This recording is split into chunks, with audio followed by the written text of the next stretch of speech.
I can only do what I can afford.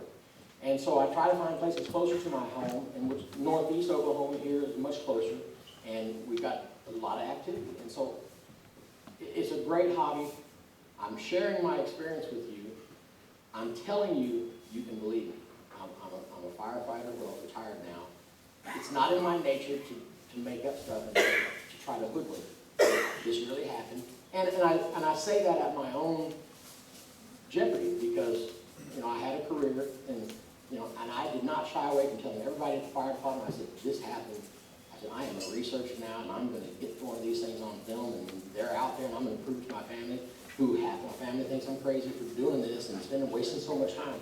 But as you'll notice from these researchers around here, once something like this happens in your life, you're hooked. I mean, it grabs a hold of you because where can you get answers for this? You have to find them out yourself, and you have to talk to other like-minded people who have shared these experiences because it's almost therapeutic. You need to talk about this. It's that traumatic that you really need to talk about it. Because if you keep it balled up inside, it'll bug you.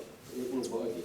So what I want to tell you is the evidence that we have found in that park about the same time frame, a little bit before that time from my other friend who was researching there, and since.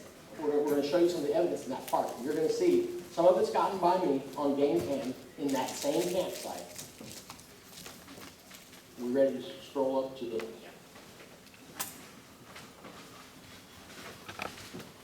This is all evidence. Are you going to show the overview of the park? Okay, yeah, I wasn't.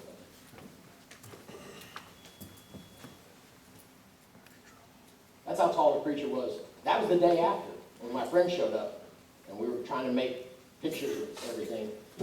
This is the park, and you can see where the stamp is up there at A.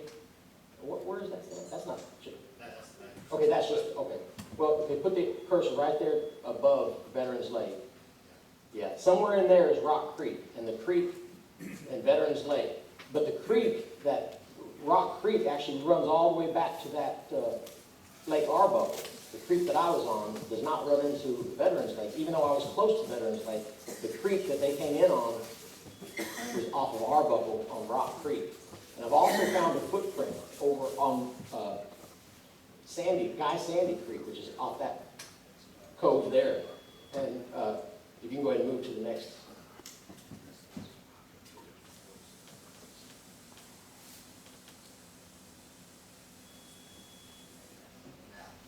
I will say this for Randy, we went up and filmed Bacon for the Ozarks, and me and another guy that was not from my side,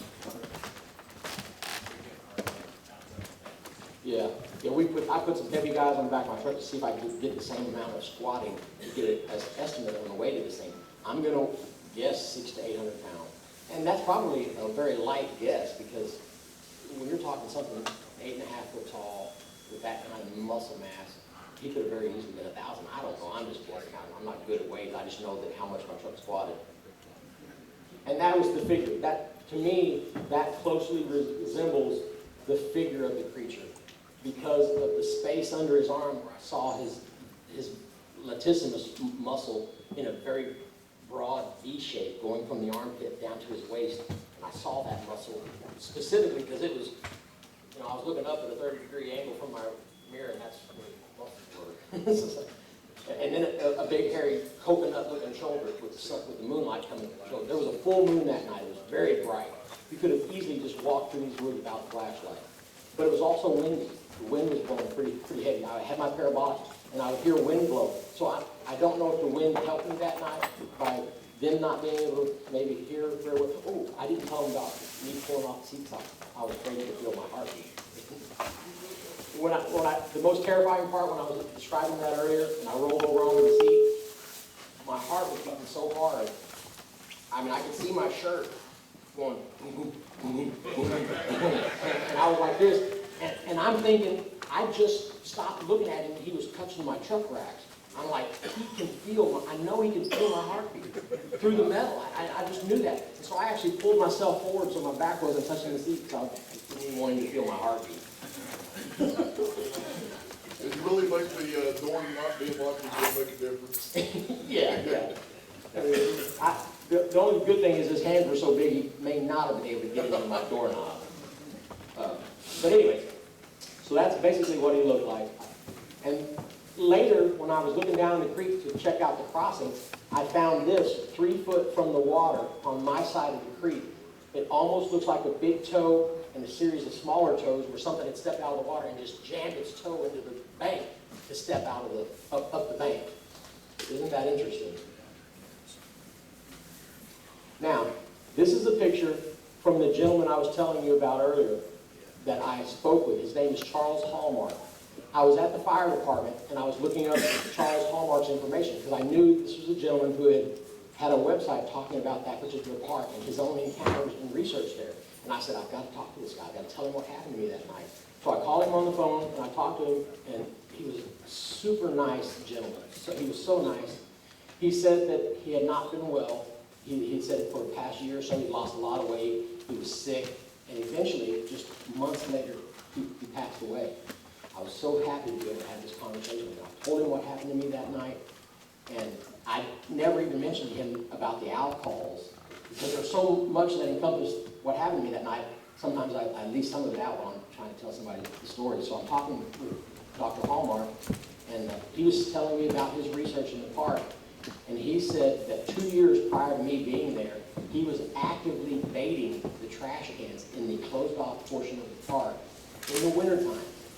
That's when I was there. 2 years later, they're still going through the park looking for those baits. And he told me about those experiments. He said, I've learned what they like, what they don't like. He told me instances where he would roll up, he would go to Sonic and McDonald's and buy several different types of foods and hash browns and things like that, and he would put them in these trash cans, put the lid on, put the cinder block on. And he said, I'd come back the next day and walk into the trash can, he said, I'd be like, oh, nothing got in it last night.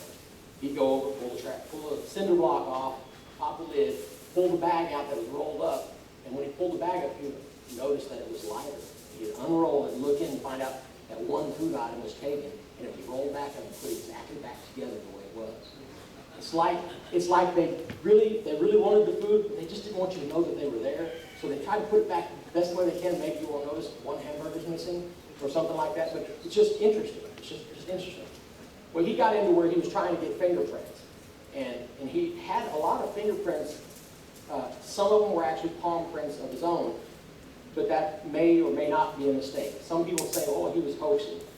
From my conversations with him, he was very sincere, and he was a gentleman to me on the phone. I'm going to believe what he said. And he said that he was able to find out what foods they like and how he was getting the fingerprints. He would get like McDonald's cups or fast food cups and clean them off and have them clean. And he would set them in the bottom of the trash can, and he would put Fig Newtons inside. He said they love Fig Newtons. And since then, I've baited Fig Newtons on the top of the apex curve on the landing post, and they'd be gone the next day. So the raccoons can't climb those metal posts. Anyway, so that's beside the point. What he would do is he would put Fig Newtons in the cups, knowing that that's what they wanted the most, and he would put the microwave popcorn bags, buttery bags on top. He said they would have to move that to get butter on their fingers. And then when they grabbed the cup, they would leave nice fingerprints for it. Wasn't that brilliant? It was brilliant. And so he had see how big that fingerprint is compared to our fingerprint? And there he is. Just a gentleman's gentleman, if you ask me. And I spoke with him for an extended period of time. He was very open. He said the different clans around there seem to have different vocalizations. And you know what he said about the ones that frequent the park? He said they hoot like owls. At that point, I was like, dude, I didn't even tell you. He hooted like an owl 18 times behind my truck. You know, so as soon as you hear something that is corroborated by somebody else, you get really excited. So that's an overview of my relationship with Dr. Charles Hallmark before he passed away. I've since visited with his wife. She lives not too far from the park. I spent some time at her home. They even have activity at their house. They're surrounded by woods and other farms. There's lots of land, and it's not too far away from the park. She said recently she had a leaky water faucet out in her yard, and she found a young one's footprints in the mud where he had been playing with water that was dripping out of that leaky faucet. So, and that's right along the wood line that goes all the way back to the park. So these animals interact with people, you just don't know it if you're not paying attention.